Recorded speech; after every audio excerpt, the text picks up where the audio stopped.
The extent of diplomatic traffic across the South Caucasus involving Armenia and Azerbaijan in recent days has been remarkably intense, highly symbolic, yet practical in terms of its implications to boot. On the 4th of May, Armenia hosted the 8th summit of the European political community, following a decision taken last year through the cooperation between Azerbaijan and Armenia, placing the region, the South Caucasus, at the very heart of wider European political discussions. At the same time, Yerevan hosted the first ever EU-Armenia bilateral summit, culminating in the adoption of a joint declaration and a renewed emphasis on connectivity and cooperation. President Ilham Aliyev of Azerbaijan addressed the summit via video link in what was described as a historic development. The first time an Azerbaijani leader has delivered an address to an event held in Yerevan. Well, he welcomed during that very address the progress in the Azerbaijani-Armenian peace process, expressed gratitude to the European Council, in particular, of course, Antonio Costa, its president, and in particular to many other persons as well, whilst also criticizing European Parliament for what he described as a series of resolutions full of slander and bias adopted since May 2021, and also the Parliamentary Assembly of the Council of Europe. The remarks concerning the European Parliament in particular, of course, prompted a response from European Parliament President Roberta Metsola. Armenian Prime Minister Nikol Pashinyan did not directly engage with that criticism, but the broader tone of the summit, as far as the Azerbaijani-Armenian dimension is concerned, remained and remains one of absolute positivity. Meanwhile, French President Emmanuel Macron is paying a state visit to Armenia, coinciding with the conclusion of the EU-Armenia summit. And in parallel, President Aliyev of Azerbaijan has received Italian Prime Minister Giorgia Meloni, whilst EU High Representative Kaja Kallas, who is effectively foreign policy chief of the European Union, is also in Baku for talks with the Azerbaijani leadership. A lot is happening, a great deal to unpack. You're watching Context. I'm Orkan Amashov. Joining me now is Georgi Tomasyan, specialist in international relations, joining us from Tbilisi, the capital of Georgia. Mr. Tomasyan, thank you very much indeed for joining us today. Hello, Orkan. Thank you for inviting me. Thank you very much again. Well, it's very clear that, and President Ilham Aliyev himself referred to this in his address to the EPC summit, that the summit taking place in Yerevan is inextricably connected with the Azerbaijani-Armenian peace process, without Azerbaijan-Armenian cooperation, which supported each other's candidacy for Armenia to host this summit, 8th summit, and Azerbaijan the summit back in next one of the next ones in May 2028, and this shows cooperation. So, although of course EU-Armenia summit is a bilateral affair for EU and Armenia, would it be fair to say that Yerevan hosting EPC is a result of shared success of these two countries? Sure, and that's very important to underline that the EPC summit is being possible to be held right now in Yerevan because of Armenia-Azerbaijan peace process and Azerbaijan its own part in this whole process by supporting Armenia's candidacy. At the same time, Azerbaijan's candidacy as well for 2028 EPC summit. This is a practical step which is an outcome of the peace process, and I believe that it's again shows that Yerevan and Baku today have much stronger relations based on mutual respect as well. And even in the context what you mentioned, the discussion and between like responses and statements between President of Azerbaijan and President of the European Parliament, Yerevan, as you saw, was neutral in that direction, and I the new policy of Yerevan, which is aimed at keeping these positive dynamics in bilateral relations with Azerbaijan as much as possible.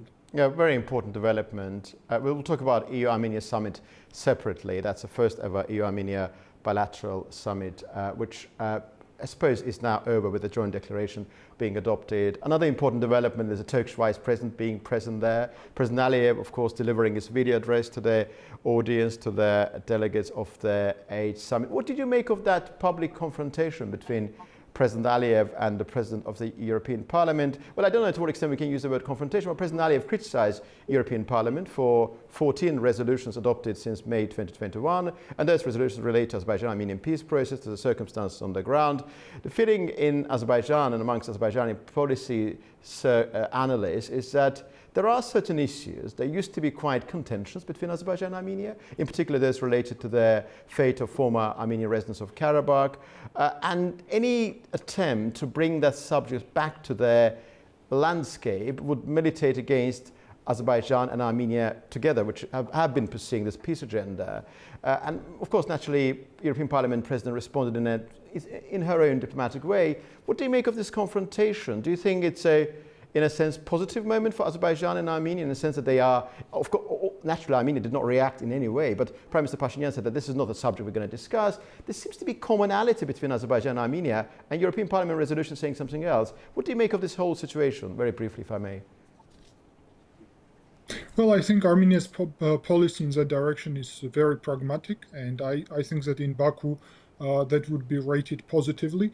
But at the same time, I would say that when Armenia's and Azerbaijan's relations will become better, and we will have much stronger relations in terms of, I mean, first it's about final peace document, it's about peace treaty and diplomatic relations, about border delimitation. I think that in external processes, including resolutions, discussions about Armenia, Azerbaijan would naturally decrease in their numbers, as well as the discussions itself or importance will decrease, and Yerevan and Baku will have much stronger voice together in solving all issues between two states. So I believe that that's a logical transformation stage, which will eventually come to the point when because of Armenia, there are no problems for Azerbaijan, and because of Azerbaijan, there are no problems for Armenia.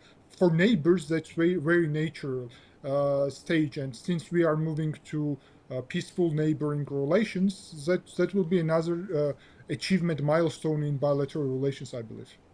If I may turn to a related but distinct development, I mean the EU-Armenia bilateral summit, which took place alongside the EPC, basically simultaneously. EPC started yesterday on the 4th of May and concluded yesterday, and EU-Armenia summit started yesterday and concluded today, which coincides with the state visit of French president. A lot is happening in Yerevan, evidently. What would you identify as the most substantive outcome emanating from this EU-Armenia bilateral summit? The EU-Armenia bilateral summit effectively showed that Armenia's policy towards bringing closer Armenia to European Union is quite effective and has outcomes in terms of visa liberalization, in terms of political support, in trade and other areas. But at the same time, we see that European Union is much more interested right now in the region as whole. And first of all, I mean in Armenia and Azerbaijan. Since, our countries being in conflict, we had much less interest of investments to the region. And right now we see that Azerbaijan is very much interested, for example, in investments from the European Union in energy sector. Armenia, well, itself, Prime Minister Pashinyan said about solar energy and other directions, investments are expected from the European Union. So I believe that peace process is not only about peace itself and political part of it, but economic cooperation as well. But of course, we could also speak about the political implications, because in just 1 month there are crucial elections in Armenia, and this summit, of course, is a support for the policy led by the Prime Minister Pashinyan for the last 5 years. And this is another proof of support from the European leadership to Armenia's current course and direction, which is aimed at peaceful processes in the region, at the same time bringing closer Armenia to the European standards and democratic values, so on. I mean, we know that Armenia-EU relations are already anchored in the Comprehensive and Enhanced Partnership Agreement, which came into force, I think, in December 2021. Correct me if I'm wrong. I think it was 2021 when it came into force. It was adopted earlier, of course. And then, of course, in December 2025, strategic agenda was adopted between EU and Armenia. Does this joint declaration and non-binding commitments attached to it reveal anything new about EU-Armenia dimension, or was that just a reiteration of the existing fundamentals that we know on the basis of that strategic agenda adopted end of last year? Well, it's about bringing Armenia really closer in different areas of cooperation. We also know that today European Union adopted another package of support for Armenia, like defense forces or Armenia as well. So we see that it's about cooperation in defense, cooperation in economy, cooperation in human rights. Visa liberalization is a crucial step for Armenian citizens. Very important part of this is that it's not directed to anyone else, and it's more about supporting Armenia. It's this really crucial period. Of course, these steps are still very limited, based on Armenia is still part of some Russian-led organizations. So the partnership is, I would say, really a part of realpolitik right now. So as much as Armenia is possible to do at the moment, and European leaders are basically saying that it's up to Armenia to decide how close it wants or can get to European Union at the moment. So it's of course is dependent on the wider region, and Armenia expects opening border with Turkey, which would boost trade with the European Union through land connections. But for that, in Armenian society, there is a clear understanding that the peace treaty with Azerbaijan should be finalized, and for that, Armenia is planning also constitutional amendments in order to bring constitution to the reality of agreements with Azerbaijan, so there is no obstacle for signing peace treaty finally and establishing diplomatic relations, so on. So it would also have implications with European Union, because Armenia needs more direct link for economy diversification. And here I would note that Azerbaijan really plays a crucial role. Prime Minister Pashinyan also noted that and underlined, and we see that Azerbaijan is really trying to be very constructive in that direction. And I believe that economic ties between Armenia and Azerbaijan, as well as transit between countries, could really be the pillar on which trust between societies will be built. Thank you. Thank you very much indeed, Mr. Tomasyan. One more element there, which you touched upon that particular element. It involves hybrid threat emanating from Russia. That's a part of the mandate, or explicitly part of the mandate, of the EU partnership mission. What do we understand by Russian hybrid threat on the eve of the 7th of June election? There are cyber attacks, disinformation, of course, naturally entailed in that. How dangerous is this threat, and is it only confined to Russia? What is referred to as Russian hybrid threat? Well, first of all, we see Russia's direct involvement in the political processes in Armenia. We see that three major political opposition parties are basically connected to Russia, with Russian oligarchs directly participating in elections, and we see their narratives. They are narratives of confrontation and renewal of confrontation logic with Azerbaijan, which is very negative. And this is geopolitical process, not just internal politics. So we see that Russia-connected persons are trying to have renewal of conflict logic with Azerbaijan, or even with Turkey, mentioning some different topics, which is negative for this peace project, for the TRIP project, for new roads in the Eurasia and new connectivity projects. At the same time, we also see that Russia has some other tools of implications in Armenian society. Recently, one of political powers in Armenia, which is together with Robert Kocharian, Dashnaktsyun, they had summit in Paris where they actually on behalf of diaspora, which they have no right to speak on behalf on.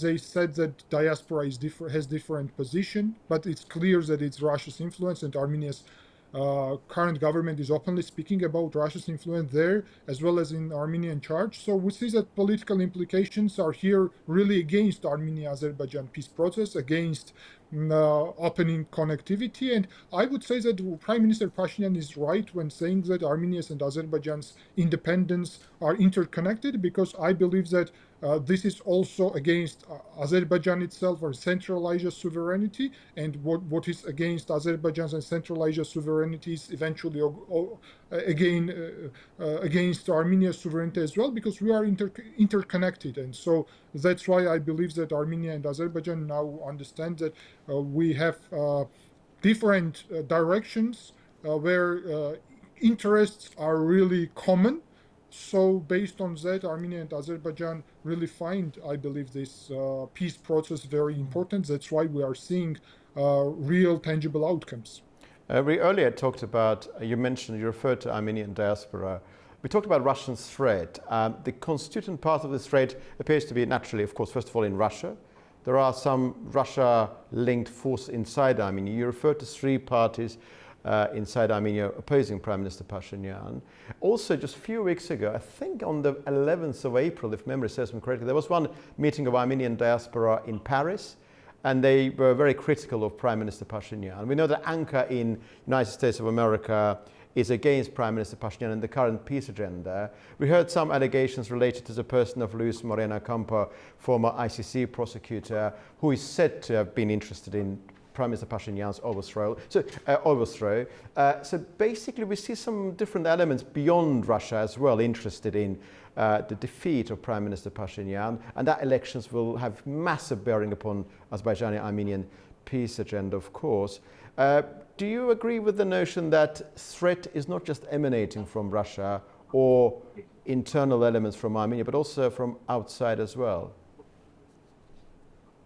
Well, let me be very clear. The summit in Paris, which I mentioned, as well as ANCA, which is operating in the United States, they are basically part of Dashnak Tutun, Armenian Revolutionary Federation organization, a political party, which is together with Kocharyan participating, and one of these three parties I mentioned. But in diaspora, they more illustrate themselves or present themselves as a diaspora organizations, but it's not changing. The governing body is one, and in Armenian society, I always directly say, and not only I, but majority of analysts, that this organization is effectively controlled by former Soviet KGB and has still implications of that. So I mean that this is under Russia's maybe not direct but indirect control, as well as what's happening in the Armenian Church. And it's publicly also in our Armenian public discussions that these are foreign influence but connected to Russia, not connected to United States, for example. Even though they are working in Washington, for example, we see that ANCA is working against the TRIP road when it's common interests of United States, of Armenia, and Armenia and Azerbaijan together. So it's quite strange, but we should understand that it's quite hard really to change the situation. It's hard to do this in case of Armenian Church, but you see that Prime Minister Pashinyan is trying to do that, and it's in his party's vision as well. But in case of Dashnak Tutun, it's even harder to do. But yeah, I would say that Russia is here effectively not interested in Armenia-Azerbaijan normalization, and I don't see any other major power which is against this process. And how do you gauge Russia's clout and influence at this very juncture? Clearly, one can tell on the basis of what we saw in early April when Prime Minister Pashinyan was received by President Putin, there was a degree of dissatisfaction with what's happening inside Armenia. One can say with a degree of certainty that Azerbaijan-Armenian peace does not necessarily benefit Russia in a way that they would be able to speak about clearly and openly. Do you expect any provocation from the Russian side just on the eve of the elections before 7th of June? I quite expect that. It's already started. We have economic implications of limitations. We also have some powers from Russia speaking about different consequences for Armenia, as well as Margarita Simonyan, for example, spoke about necessity to defend rights of Russians in Armenia and so on. But eventually, of course, I think that it would be mainly economic tools used against Armenia. And here as well, we understand that countries are interdependent. And the process that Azerbaijan, by the decision of President Aliyev, opened the transportation and through Azerbaijan and from Azerbaijan itself, like from Central Asia as well, is a crucial step for Armenia's diversification, as well as, I believe, opening border with Turkey will really boost Armenia's diversification of economy, and this would lead Armenia to more sovereign foreign policy, which would at the same time, by the trip road, as well as Armenia is offering, of course, you know that to use current existing railway system as well and road systems as well to really boost this cooperation, because Russia's plan is clear. By controlling Armenia, and they are really doing their best in order to change government in Armenia, and they have huge influence in Georgia as well. We see that they want to return their influence in whole post-Soviet territory, and I mean not only South Caucasus, which includes Azerbaijan, but also Central Asia. So I believe that Armenia's and Azerbaijan's common interest right now here is to secure sovereignty of both countries, and this is also effectively helping our partners in Central Asia as well. So that's why I believe that first, Armenian population majority will support this peace project, and agenda by Prime Minister Pashinyan, Washington agreements. But at the same time, I believe that after that, Armenia and Azerbaijan would really do important steps in order to implement the peace agenda and to come to the point where both countries would eventually help each other because we are neighbors, and that's very natural and logical point of cooperation, because any trust, as I already mentioned, is built first of all on cooperation between countries, between societies. You know, situation is quite hard. Armenian and Azerbaijani society have trauma for decades, so it would not be solved in 1 or 2 years, but step by step, building trust, we could really achieve another type of relations. And I think that Armenian society is now really seeing that opportunity. Recent visit by Vice Prime Minister of Azerbaijan, Shahin Mustafayev, to Armenia, before that Vice Prime Minister of Armenia, Meher Grigoryan, is another step in that direction. A lot has direction. happened since October. Azerbaijan unilaterally lifted the restrictions on transit of cargo to Armenia. There have been limited economic interaction between these two countries. As you mentioned, the first Deputy Prime Minister of Azerbaijan was in Yerevan. And before that, end of last year, Armenian delegation led by First Deputy Prime Minister of Armenia, Mr. Grigoryan, visiting Gabala. Peace Bridge initiative, of which I'm part, is also another important element of this agenda. I'm so grateful to you, Mr. Tomasyan, for your answers and for this discussion. Thank you. I'm very grateful. Thank you very much. Thank you very much indeed. Well, this early May has proven to be an exceptionally intense and diplomatically active period in the South Caucasus, with Yerevan hosting the 8th summit of EPC, European Political Community, and the first ever very important EU-Armenia bilateral summit. Vice President Ilham Aliyev of Azerbaijan has received Italian Prime Minister Giorgia Meloni and EU High Representative Kaja Kallas in Baku. As we approach the 7th of June elections in Armenia, the pace and intensity of developments in and around this process are unlikely to diminish. And we will, of course, be here to report, to analyze, and to dissect. Well, you've been watching In Context. I'm Orkan Amashov here, and see you very soon indeed.